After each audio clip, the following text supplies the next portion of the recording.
no one's And that, told me anything. They just said you wanted to speak to me, so that's all the information I have. oh my goodness, that opens up the avenue for all sorts of things. Many times when we've talked about people coming from Africa to Europe and America, they come with a begging bowl.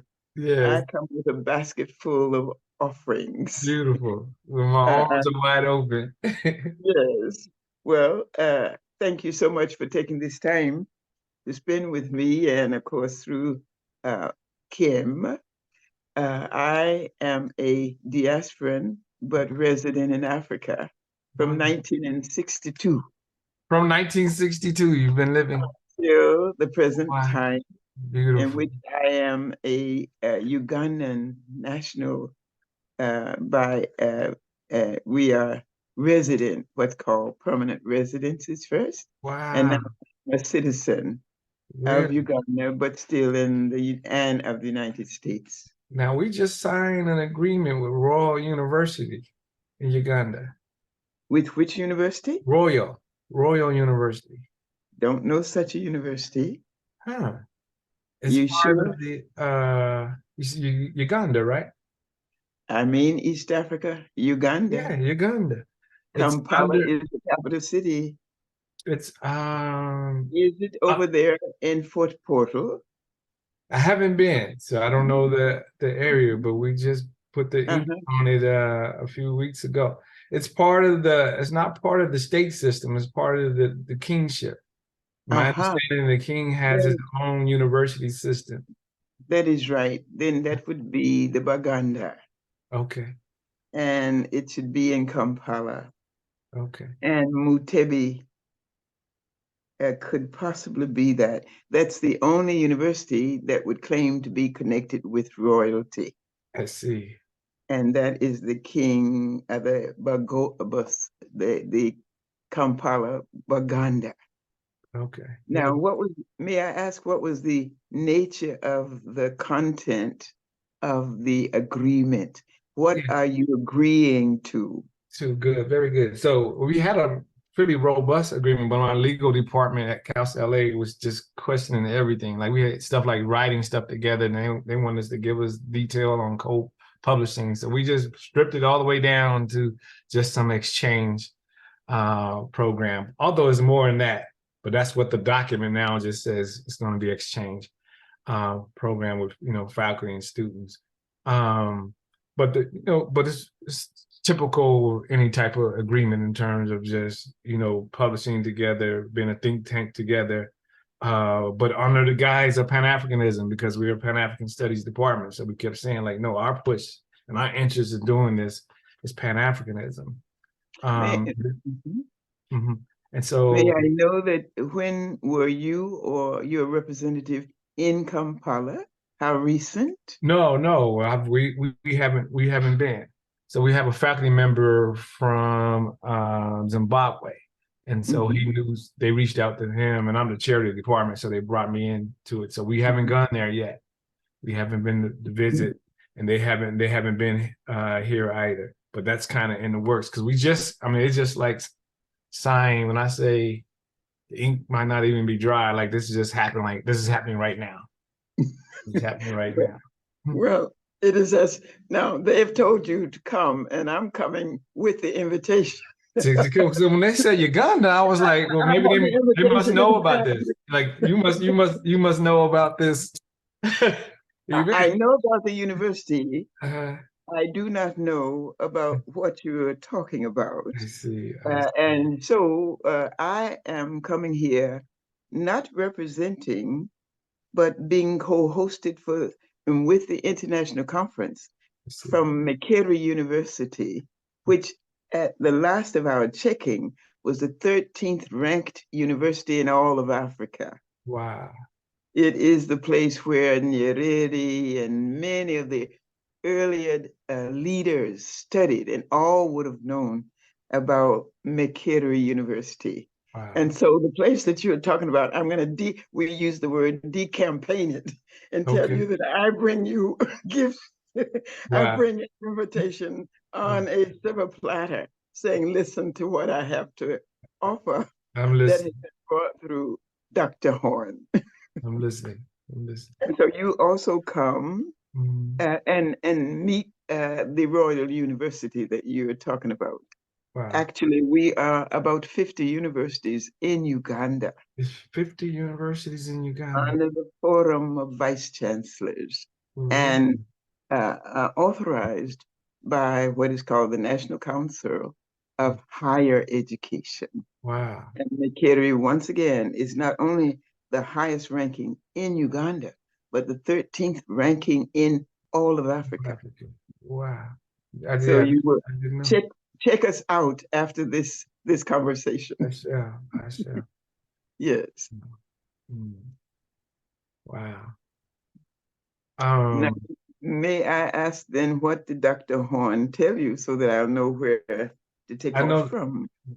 he and I didn't speak at all. Mhm. So I don't know, as I said, I don't know anything. All they said is you want to speak to me? I said, fine.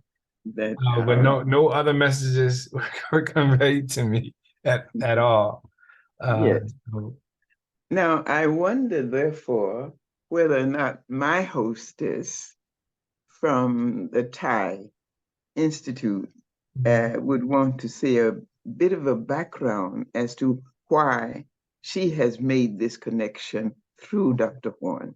Would that help? She says perhaps not. She wants to, as most women do, let me put some some powder on. tell her I can barely see. I don't have my glasses, but I do need that background to give me a better understanding. Yes, please No give problem. a I bit can of a do that. background. Thank you. Um, so I No, come on into the picture so I can see you. There you go. it's so great to meet your acquaintance, Yeah, Dr. Bush. Your reputation precedes you, thank and again, we thank Dr. David Horn for making the connection through his network, which is impenetrable in this area, especially you. in the university system, which Yeah, is why, with such short notice, you were able to accommodate this meeting. absolutely. So I'm with the Teaching Artists Institute. Our organization uses art, and we do that for social transformation. We Beautiful. connect artists and art culture to sustainable development. We work in 8 countries, 6 of which are on the continent, and one of those countries is Uganda. On the West Coast, we work in Ghana, Gambia, and Liberia. And on the East Coast, we work in Uganda, Kenya, and Tanzania. Our work in Uganda began in 2018, and we continue to work there today. Professor Ankrah, for over 50 years, has been living and working in Uganda in the department for several universities of Africana Studies, most recently as a visiting professor at Makerere, and they have co-hosted what we're calling Africa Reclaim, the African Diaspora Connection.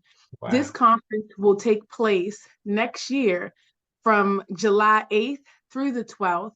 And it's going to be an international gathering of global African people from not just the diaspora in Europe Mm, and in the United States and in CARICOM countries of the Caribbean, but also the Aborigines from the Australia region. We're looking also at the Pacific coast, Dravidians from India, but a global wow. conversation for African people.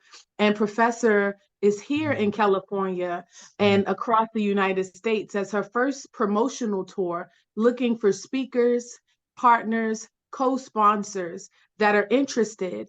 And we're looking to connect the departments of African studies so that we can ensure, first and foremost, that the right minds are at the table. And secondly, we understand that an Africa reclaimed is not reclaimed unless young people are positioned to be a part of the reclamation. And so we want each department of Africana Studies to consider bringing a delegation of students to participate in the deliberation. As a result of the conference, we're looking for systemic changes to curriculum, and one of those includes the Swahili language being implemented across university and primary education. And so we want that to be a discussion and then talk about how in policy that is possible, not only across Africa, where it isn't being taught or spoken widely outside of East Africa, but in the diaspora. How can we come together to use that as a universal language for global African people? We're also planning to look at African literature.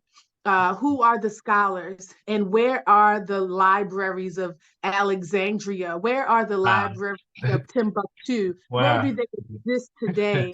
And how do we ensure that every campus on the continent has this information as we decolonize our education for the next generation? The question becomes, if we reclaim Africa, what will we do with it that is different from our predecessors that were oppressive if our mindsets don't change? Wow. And so the change begins in our thinking and on our campuses, and you are at the helm of one of the largest university systems, being at Cal State. And so we look forward to Dominguez and Northridge, and you're at LA. And so this is the first, hopefully, of many conversations that you can help us lead.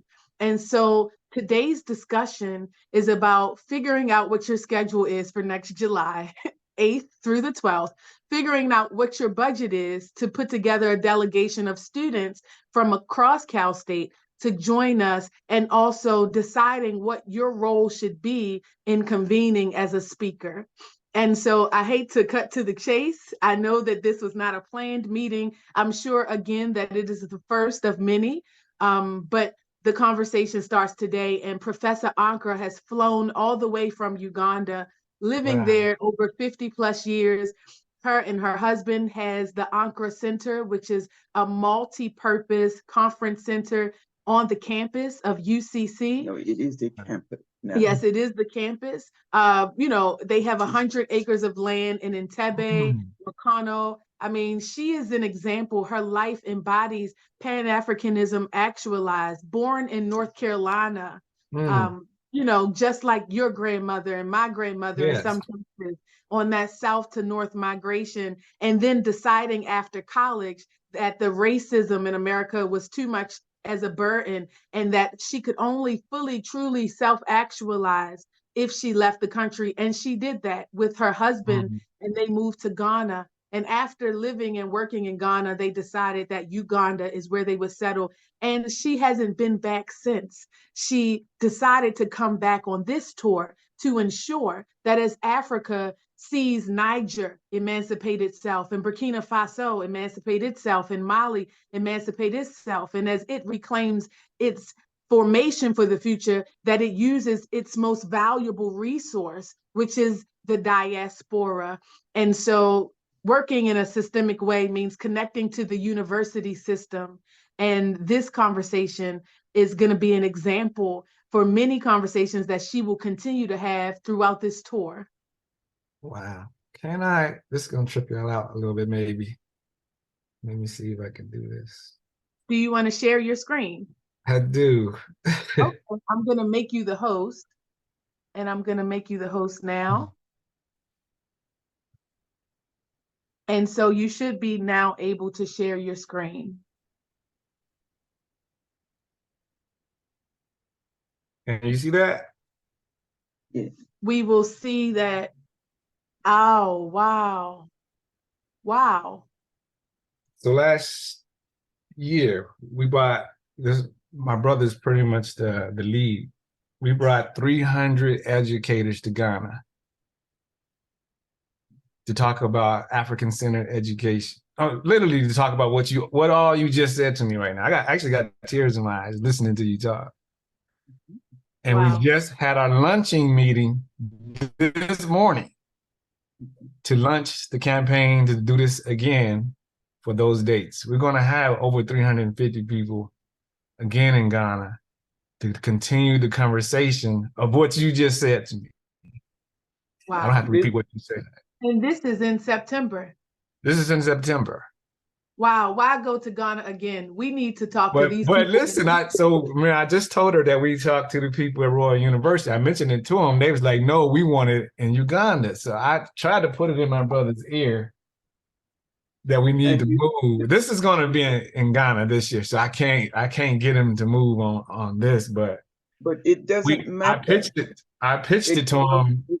Yes, ma'am. By all means, do the same thing next year in July. We have targeted 1,000 people to be present, and we would like not less than 500 of them being I started to say the very diaspora we are talking about.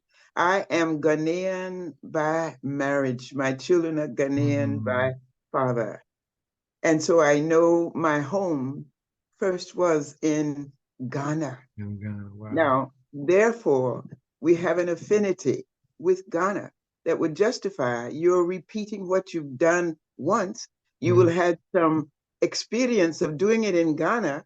Now come and show us how to move forward in Uganda, because at the moment, and thank her so much for the good presentation.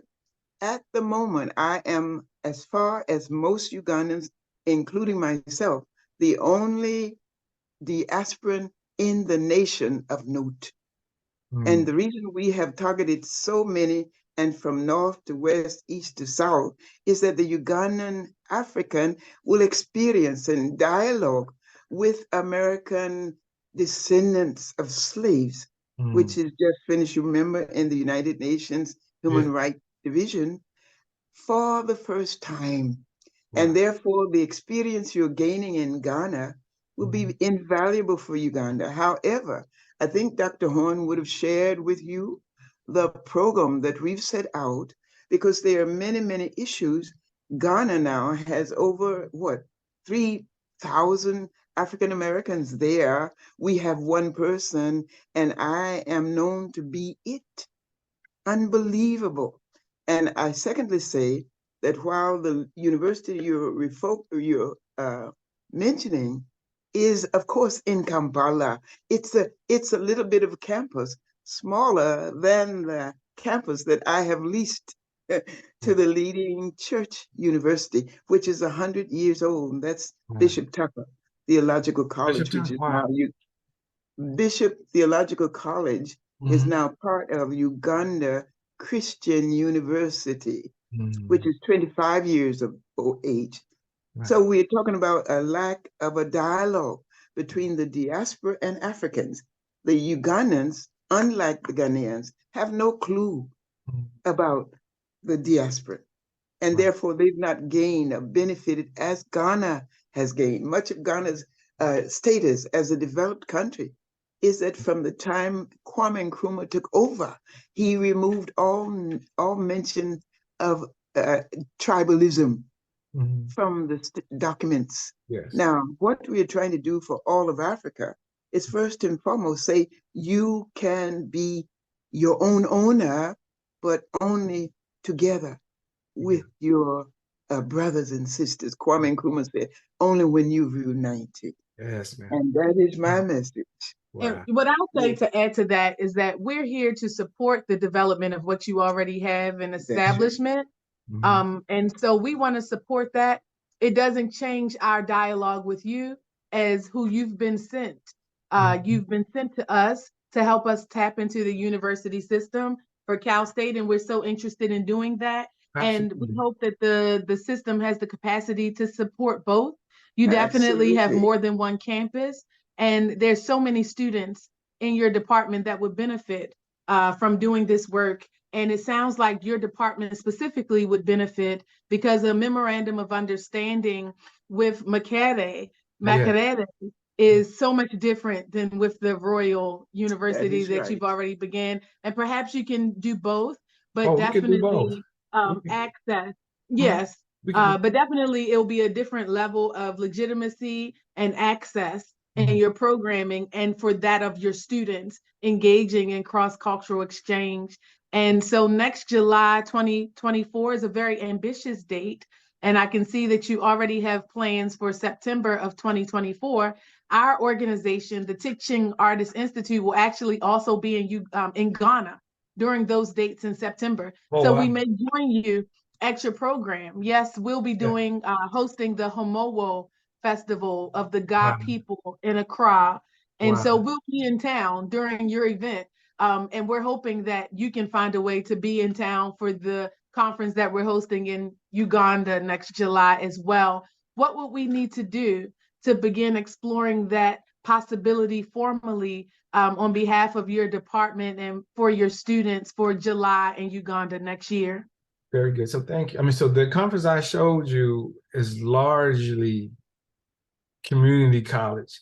My brother is a president of a community college. So I would say about, we had 350, I would say about almost 275 would have been community college people, presidents and so forth. We're definitely making a reach into try to get the HBCUs on board, more K-12 people. But for what you're talking about, it seemed more aimed at the four-year college situation. So it's a little bit of distinction, but of course, a whole lot of overlap. For me to be involved, involved in going, I just kind of sort of need sort of a formal email, because then it gets the bureaucracy at Cal State LA moving, which is very, very slow to do so. And these things are already in motion for this year, but then this is a 10-year plan to implement African-centered education on the continent and throughout the diaspora. So that following plan could be that we come to Uganda. I mean, again, I've already dropped that in the air. Well, what we were lacking on this side of thing was that real connection in African in terms of bringing the educators together. And so we had a very nice conference. We introduced them to the traditional culture, but we weren't in dialogue with the educators on the ground, the people on the ground in terms of being in the conversation. And so we're pushing towards that, but I'm not sure we're gonna hit that mark this time. But if that's available in Uganda, that excites me. And what also excited me about the conversation with our people in Uganda so far is that if it was controlled by a single individual being the king, then we had a better opportunity to influence the curriculum and the teaching and the pedagogy on the ground in Africa. And so those types of things excite me, that if we're able to take back our educational systems from colonial powers on the continent, then to me, that's my life calling, to do that work. And when they told me in Ghana, when they was like, well, we don't control that system, and we're gonna have to have our own private systems to have our own African-centered education, I cried all night. I couldn't believe what they were telling me, but I understood. But I'm like, this is home, this is Africa. It's not the US where we have to have our own African-centered schools. I said, I'd be darned, I'm gonna use another word, that I have to do that in Africa, create a whole private system for education to make it African-centered. I can't accept that to be reality. So as much as you can tell me that we can influence and change or even take over the educational system in Uganda to make it truly African-centered, then that I will do my best to be there in July. Now, here is what we need. What we need from you. What we have done through this church-related university is to do a first take at the design of a curriculum. 2 of them I've done. One is called African Diaspora Studies, and the second was African Spirituality. The process was to clear it through the university, and then through the university's what is called the science school, through the Senate. From the Senate, it goes to the National Council of Higher Education.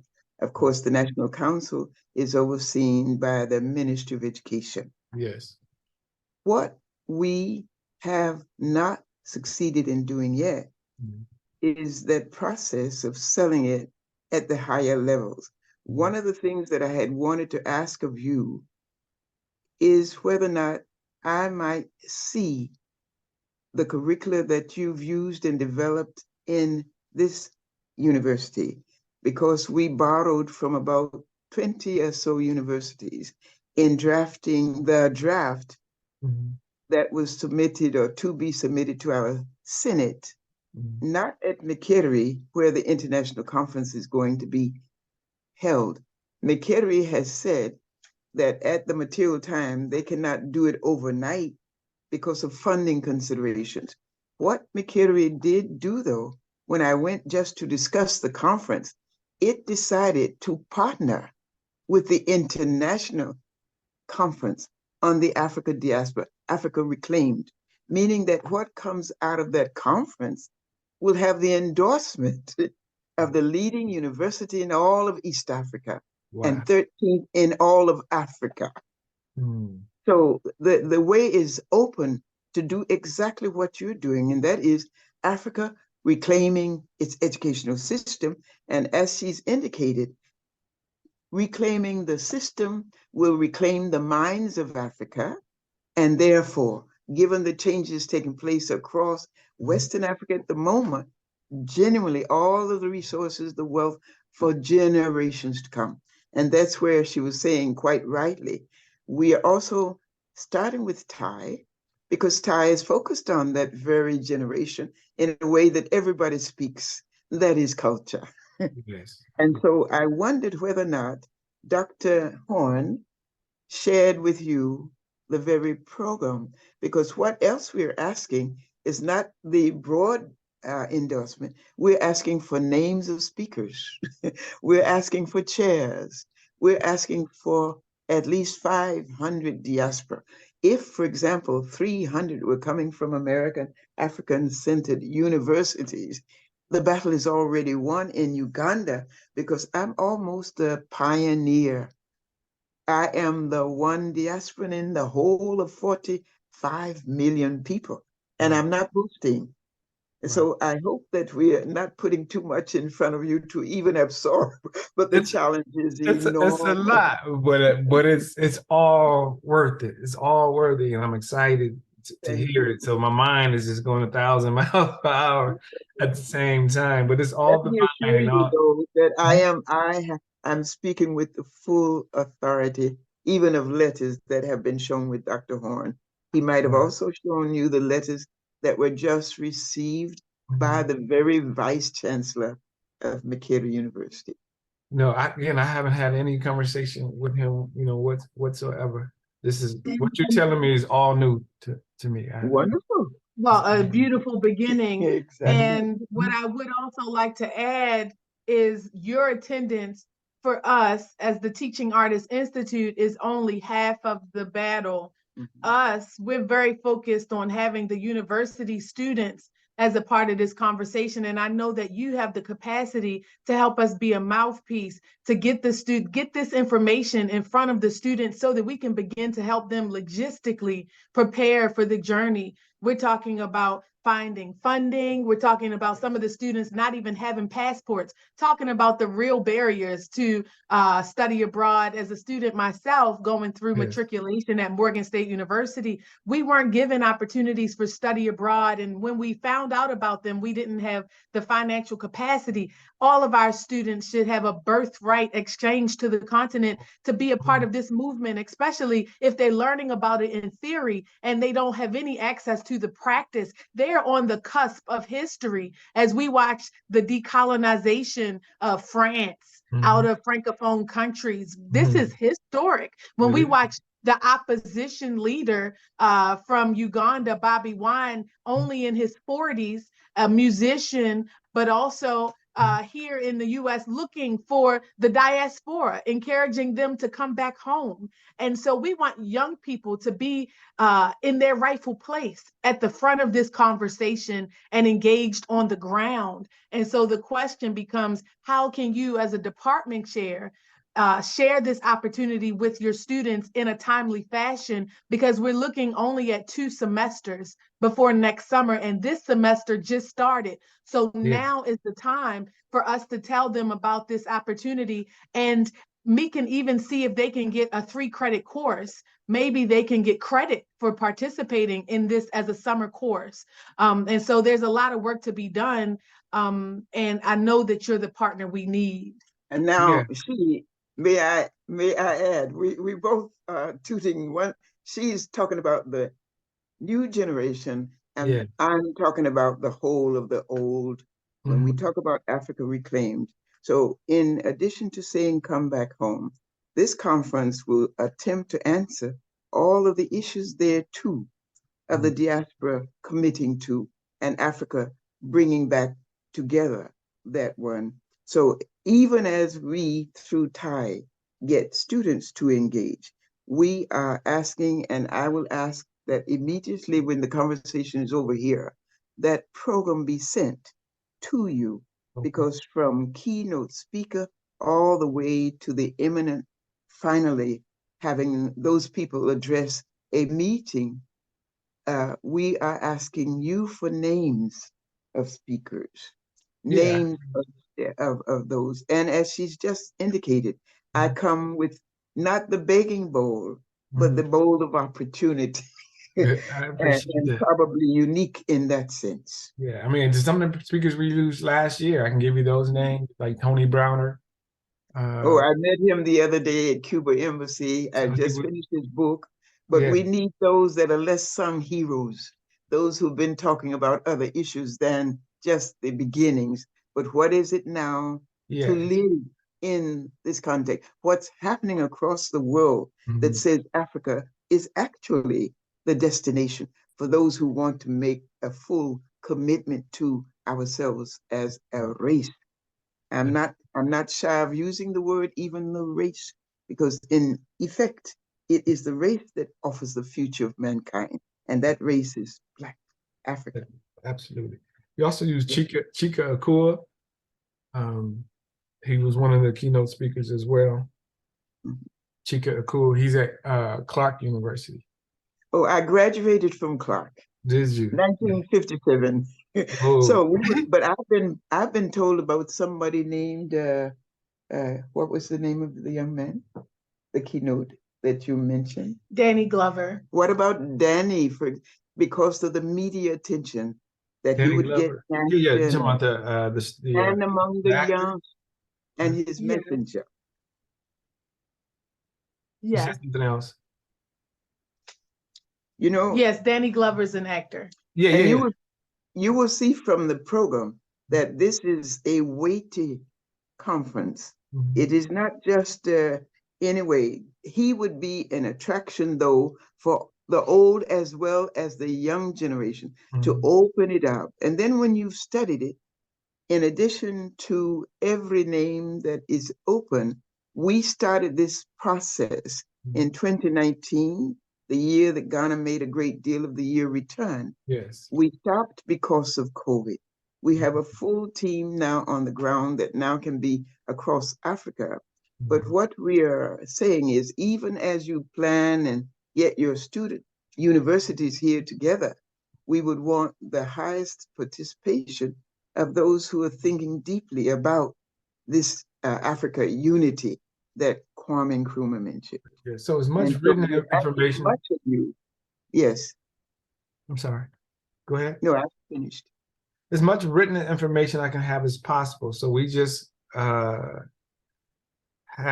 the first MA program in the CSU system in Pan-African Studies. This is our first cohort just now. And one of the things that I said, I don't want any of our students to graduate from a master's who have not been to Africa. Yes, thank you, Doug. Like, you're getting a master's in Pan-African Studies. Okay, at least, all right, go to Haiti. Maybe I'll accept that or something. But the goal would be to get all of them to Africa. And then we have 11, 12 graduate students. Wow. Even if they came. That's what I'm saying. Like, we can make that, somebody said, make that a course. We can try to make that a course. And have them come. Go ahead. Wow. This is so exciting that I'm jumping in. I didn't mean to do that, but to emphasize something that I said about 50 universities. There is not a single course in Uganda And as far as I know, in East Africa, maybe Kenya, that even teaches the undergraduates. The Ministry of Education says, and we are not even teaching it at all in the secondary primary system. So even your people could come to help us to launch, but surely the conference, to push for African studies being taught in Africa. And perhaps some of them Yes. could be the instructors. Literally. Oh, yes. That is something they'll be looking for, what to do Right. with that type of degree. And they're being trained to be the architects to redefine reality for African education now. And so what we're doing, a part of what the conference is doing, is making sure that they have jobs.